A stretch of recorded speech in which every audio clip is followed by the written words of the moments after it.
যদি আপনি আপনার সন্তানকে মানুষের মতো মানুষ করতে পারতেন, আল্লাহর কসম আপনার মেয়েগুলা আজকে যুবক ছেলেদের পিছনে ওই বাজারে ঘুরে বেড়াতো না। বোঝা যায় আপনি বাবা হতে পেরেছেন, আপনি শুধু জন্ম দিতে পেরেছেন, আপনি নিজেও মানুষ হতে পারেন নাই, আপনার কন্যা সন্তানটাকেও মানুষের মতো মানুষ করতে পারেন না।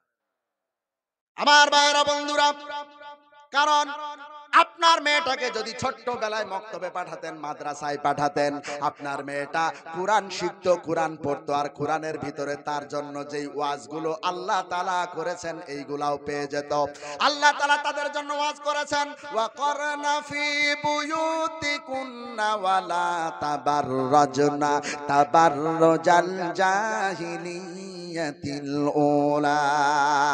আমার ভাইয়েরা বন্ধুরা, আল্লাহ সুবহানাহু ওয়া তাআলা সারা দুনিয়ার নারীদেরকে ডাক দিচ্ছেন আর বলছেন, এই দুনিয়ার নারীরা তোমরা বিশ্বনবী মুহাম্মদুর রাসূলুল্লাহর আগের জামানার মেয়েদের মতো হয় না। ও নারীরা, ওই সমস্ত নারীরা তারা কি করত শুনে নাও। তারা টুটে লিপস্টিক দিত, চোখে আশকারা মাস্কারা আইলানা মার্জিয়া আটা ময়দা মেখে তারা পিঠ বের করে তারা পায়ের মধ্যে তুড়া লাগাতো, রাস্তায় হাঁটতো, ঝনাক ঝনাক করে আওয়াজ হতো। এই রকম ভাবে তারা রাস্তায় বেরিয়ে যেত। বেরিয়ে যাওয়ার পরে পর পুরুষকে তাদের দিকে আকর্ষিত করত। আমার মা ভাইয়েরা বন্ধুরা, আমার পর্দার অন্তরালের মা ও বোনেরা, আল্লাহ তাআলা বলেন ওই সমস্ত নারীদের মতো তোমরা হয় না, ওই সমস্ত নারীদের মতো চলো না।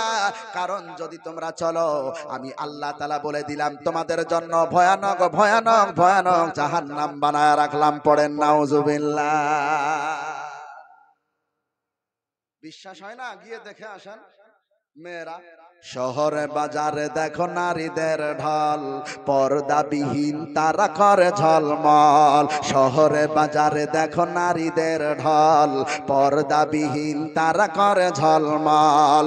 অন্যকে তার দিকে আশিক বানায়, অন্যকে তার দিকে প্রেমিক বানায়।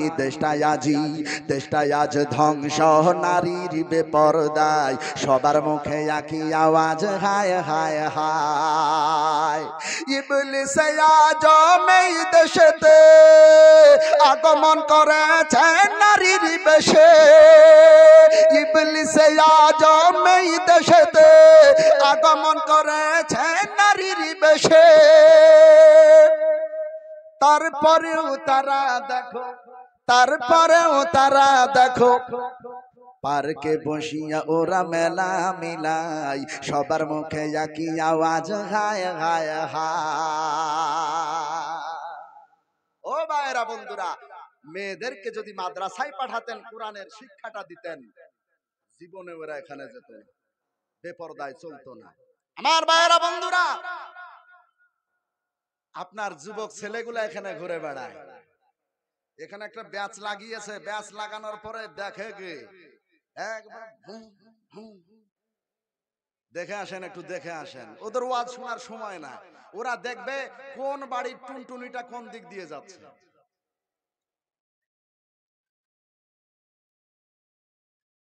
অত সোজা না।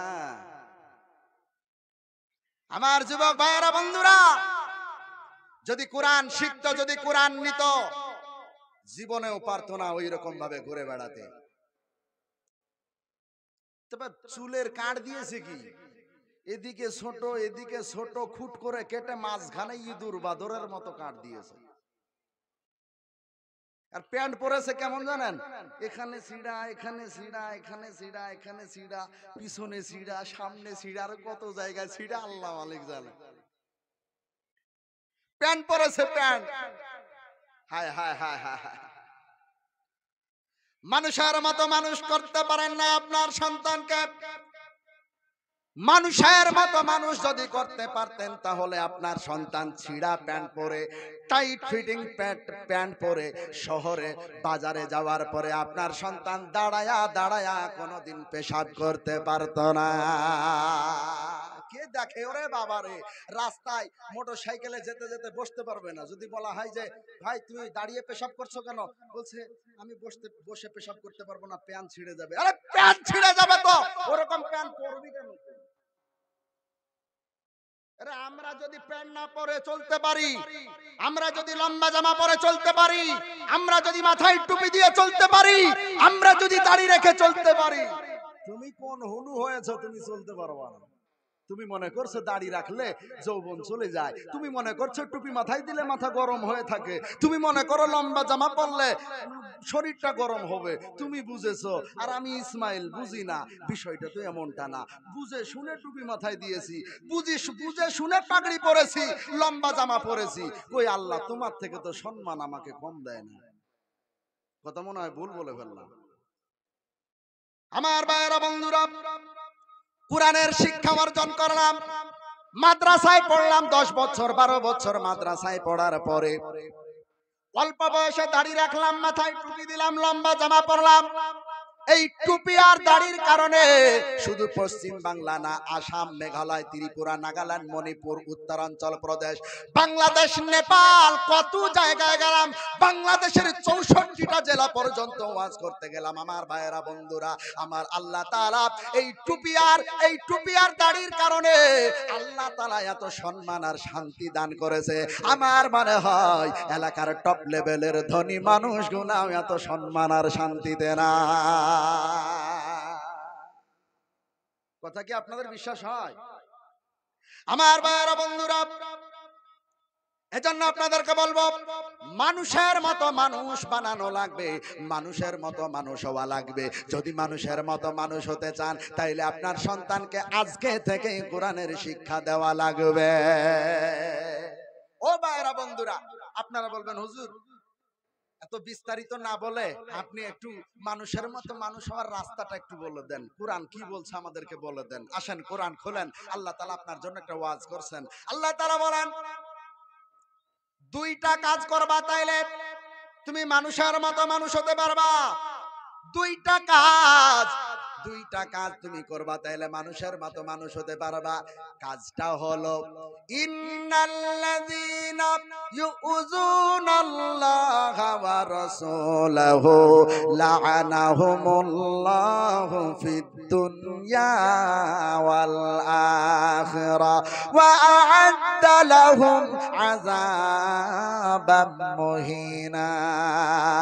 আমার ভাইরা বন্ধুরা, আল্লাহ সুবহানাহু ওয়া তাআলা বলেন, যারা আমি আল্লাহ তাআলাকে কষ্ট দেয় আর যারা আমার রাসূলকে কষ্ট দেয়, আমি আল্লাহ তাআলা বলে দিলাম এদের জন্য আমি আল্লাহ তাআলা বদদুয়া করতে থাকি। বদদুয়া, এরা জীবনেও মানুষ হতে পারে নাই, মানুষ হতে পারে নাই। আমি আল্লাহকে কষ্ট দেওয়া যাবে না, আমি আমার রাসূলকেও কষ্ট দেওয়া যাবে না, কোন রকম কষ্ট দেওয়া যাবে না। যারা কষ্ট দিবে আল্লাহ তাআলা বলেন, ওয়া আ'আদ্দা লাহুম আযাবাম মুহিনা, আমি আল্লাহ তাআলা তাদের জন্য আমি আল্লাহ তাআলা ভয়ানক ভয়ানক জাহান্নাম বানায় রাখলাম। পড়েন নাউজুবিল্লাহ। আমার ভাইয়েরা বন্ধুরা, আল্লাহ তাআলা খুব ভয়ানক ভয়ানক জাহান্নাম বানিয়ে রেখেছেন। ও ভাইয়েরা, দুইটা কাজ করতে হবে। একটা হলো আল্লাহকে কষ্ট দেওয়া যাবে না, নবীকে কষ্ট দেওয়া যাবে না। আপনি মানুষের মতো মানুষ হতে পেরেছেন। তবে আপনারা বলবেন হুজুর এটা কেমন ওয়াজ করছেন? আমরা তো মুসলমান, জীবনেও আল্লাহরে কষ্ট দিই না, গালি দিই না, নবীকেও কোনোদিন গালি দিলাম না। এই মুসলমান, আল্লাহকে কষ্ট দিতে গালি দেওয়া লাগে না, আল্লাহর নবীকে কষ্ট দিতে গালি দেওয়া লাগে না। তুমি যে ছিঁড়া প্যান্ট পরেছো, আল্লাহ কষ্ট পেয়েছে, আল্লাহর নবী কষ্ট পেয়েছে। তুমি দাড়ি কাটেছো, আল্লাহ কষ্ট পেয়েছে, নবী কষ্ট পেয়েছে। তুমি কুদাল নিয়ে সকাল বেলায় আইল কাটতে গেছো, জমি কুবাইতে গেছো, তুমি আইল কাটতে কাটতে এক হাত ঠেলিয়ে নিয়ে চলে গেছো, তোমার গালি দেওয়া লাগবে না, আল্লাহ তোমার দ্বারাই কষ্ট পেয়েছে। চায়ের দোকানে বসে তুমি আরেক বেটার গল্প নিয়ে বসেছো, কিবত গিল্লা নিয়ে বসেছো, গালি দেওয়া লাগবে না, আল্লাহ তোমার দ্বারাই কষ্ট পেয়েছে। কথা কি বোঝা যায়? আমার ভাইয়েরা বন্ধুরা, এই জন্য যারা চায়ের দোকানে বসে, যারা অন্য বেটার গীবত গল্প নিয়ে বসে, আমি তাদের জন্য আল্লাহ তাআলার মহাগ্রন্থ আল কোরআন থেকে একটা আয়াত শোনাবো। আল্লাহ তাআলা তাদের জন্য বলছেন, ওয়াইলুল লিকুল্লি হুমাযাতিল লুমাযা। আল্লাহ তাআলা বলেন যারা সামনে গীবত করে, পিছনেও গীবত করে, আল্লাহ তাআলা বলেন ওই সমস্ত মানুষদের জন্য আমি আল্লাহ তাআলা ভয়ানক ভয়ানক জাহান্নাম বানিয়ে রেখেছি। পড়েন নাউজুবিল্লাহ। আমার ভাইয়েরা বন্ধুরা, গীবত করা যাবে? গিল্লা করা যাবে যাবে না? আমার ভাইয়েরা বন্ধুরা, যদি গীবত করেন গিল্লা করেন, যেই বান্দার গিল্লা করবেন গীবত করবেন, বিশ্বাস করেন কিয়ামতের দিন একদিন গীবত করার কারণে আপনার নেকিগুলো সব ওর আমলনামায় চলে যাবে। যত পারবেন করেন, এখন করেন, নিষেধ করব না, করেন। আমার বন্ধুরা ভাইয়েরা, মানুষের মতো মানুষ হতে হবে। আল্লাহ তাআলা এবং রাসূল সাল্লাল্লাহু আলাইহি সাল্লামকে কষ্ট দেওয়া যাবে না আমার বন্ধুরা। তাইলে কি করতে হবে একটু বাংলা করে বলেন। এবার আসেন, আল্লাহ তাআলা আপনার জন্য কোরআনে ওয়াজ করছেন।